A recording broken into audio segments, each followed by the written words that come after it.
My name is Gordon Heinrich, and I'm a fifth-generation farmer here in the Modesto area. Our farming operation is a family farming operation, and it's under Gordon Heinrich Farming. I farm approximately 650 acres. About 40% is in almonds, 40% in walnuts, and about 20% in open field crops, corn, alfalfa, beans, and some hay and forage. All of it is in the West Modesto area, and I've been doing this for about 38 years. Well, my great-great-grandfather moved here to West Modesto in 1904, and he moved here from Lima, Ohio. They moved here as farmers, and they started dairies and was farming grain crops and hay crops.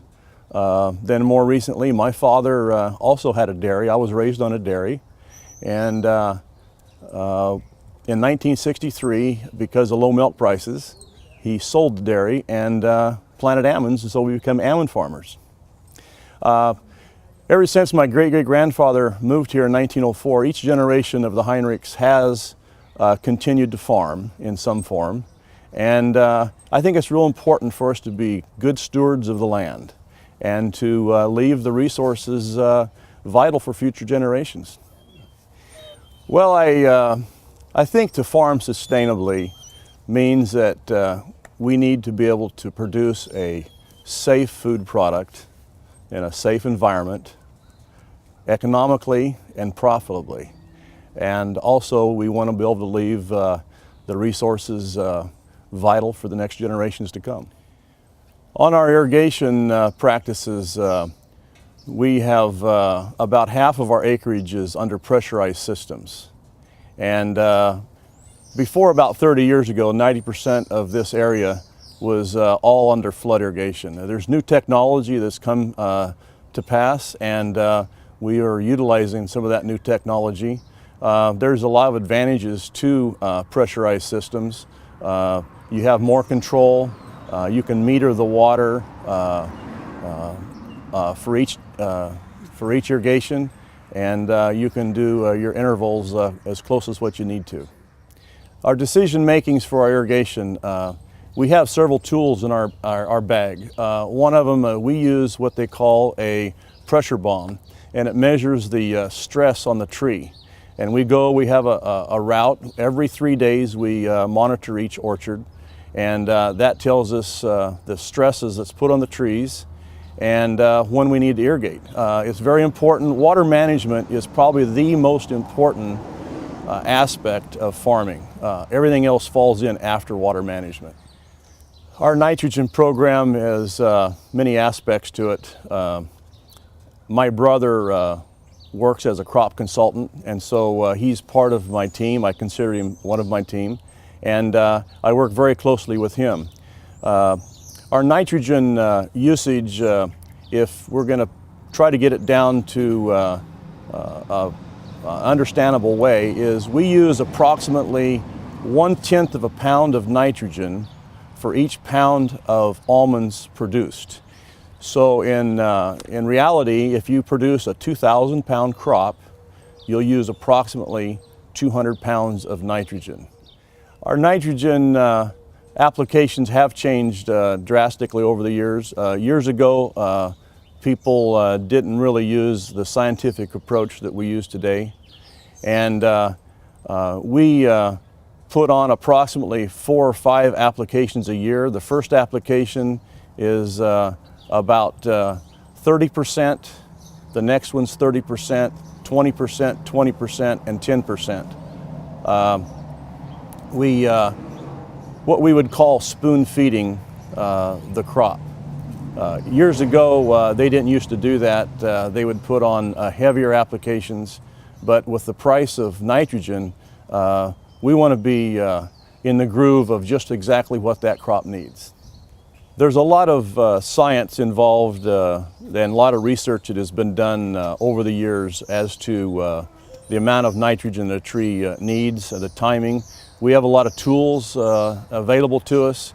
We do regular tissue tests and soil tests in our orchards, and that gives us a base for what we need to apply and when we need to apply it.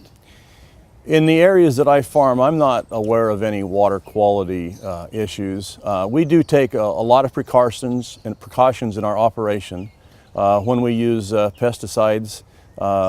First of all, we use drift agents to try to keep it on our targeted crops.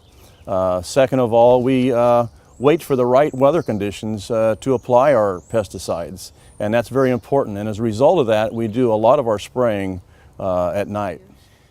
Our pest management program has evolved over the years, and right now what we try to do when we have a problem, a disease or a pest that's given us a problem in the orchards, we monitor it, we assess whether it's at a threshold that requires a spray, and then when we do spray, we have a tendency to use softer materials. We like to use the softer materials for two reasons. One is worker safety, and the second is for our beneficials in the orchard. We have found that if we keep our threshold and the level of beneficials in the orchard up, that helps in controlling the pests that we're after. My first participation in the almond sustainability program has been about 1.5 years ago. I went to a workshop and filled out some modules. I can't recall how many. But it was a learning experience. I've been able to monitor it and look online and do some comparison with other growers. I think it's real important that we as an almond industry tell our story from our perspective. And there's no one else better to tell our story than us, because we're out in the field every day. When I was online and comparing some of my program to other individuals, it really confirmed what I'm doing, because I'm finding a common thread that everybody is pretty much on the same page. And I think that's a result of the research and technology available to us today and the science that we've learned over the years. I believe the Almond Board is a very important part of our industry.